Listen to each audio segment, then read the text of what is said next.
आप सबके बीच में परमेश्वर का वचन लेकर के आई हूँ। मेरे मसीह भाई बहनों, परमेश्वर का वचन को हम सब के जीवन में होना बहुत ही ज़रूरी है और परमेश्वर के वचन से आज सीखेंगे। तो हम लोग वचन की ओर चलेंगे। नीति वचन 4 का 20 से लेकर 27 तक। हे मेरे पुत्र, मेरी वचन को ध्यान धा के सुन और अपना कान मेरी बातों पर लगा। उनको अपनी आँखों की ओट न होने दे, वरन अपने मन में धारण कर, क्योंकि जिनको वो प्राप्त होती है उनके वे जीवित रहने का और उनके सारे शरीर के चंगे रहने का कारण होती है। सबसे अधिक अपने मन की रक्षा कर, क्योंकि जीवन का मूल सूत्र वही है। टेढ़ी बात अपने मुंह से मत बोल और चालबाजी की बातें करना तुझसे दूर रहे। तेरी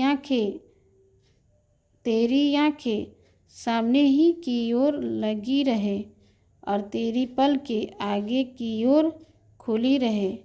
अपने पाँव रखने के लिए मार्ग को सतर्क कर और तेरे सब मार्ग ठीक रहे। न तो दाहिनी ओर मुड़ना और न बाईं ओर। अपने पाँव को बुराई के मार्ग पर चलने से हटा ले। मेरे प्रियो, परमेश्वर के वचन आपको समझ दिया है, ज्ञान भी दिया है। तो आइए एक और वचन देखेंगे।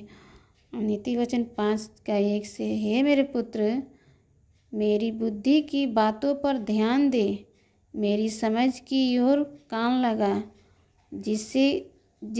जिससे तेरा विवेक सुरक्षित रहे। आइए मेरे एक और वचन देखेंगे। नीति वचन 3 का 1 से। हे मेरे पुत्र, मेरी शिक्षा को न भूलना, अपने हृदय में मेरी आज्ञाओं को रखे रहना, क्योंकि ऐसा करने से तेरी आयु बढ़ेगी और तू अधिक कुशल से रहेगा। कृपा और सच्चाई तुझसे अलग न होने पाए, वरन उनको अपने गले का हार बनाना और अपनी हृदय रूपी पटिया पर लिखना। तो तू परमेश्वर और मनुष्य का अनुग्रह पाएगा। तू अति बुद्धिमान होगा।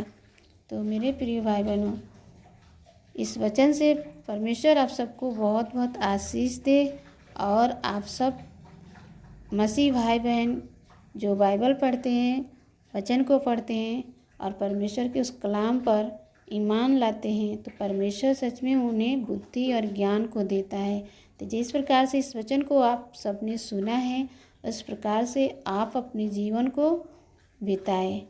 परमेश्वर आप सबको आशीष दे।